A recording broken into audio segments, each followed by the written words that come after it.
ഇത്രയാക്കി അടുത്തു വെക്കുക.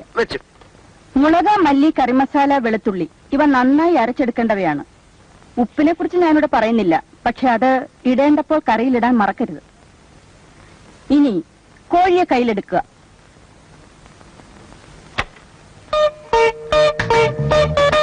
ഇനി മെല്ലെ ശ്വാസം അകത്തേക്ക് വലിക്കുക. കൈകൾ ഇരുവശത്തേക്കും അകത്തുക. ശ്വാസം മെല്ലെ വിട്ടുകൊണ്ട് പൂർവ്വസ്ഥിതിയിലേക്ക് വരിക. എന്നിട്ട് കാലുകൾ ഇരുവശത്തേക്കും അകത്തുക.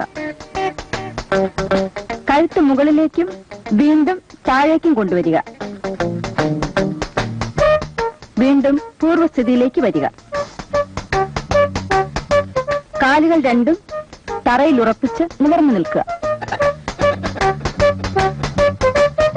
കൈകൾ മുന്നിലേക്കും പിന്നിലേക്കും കറക്കുക.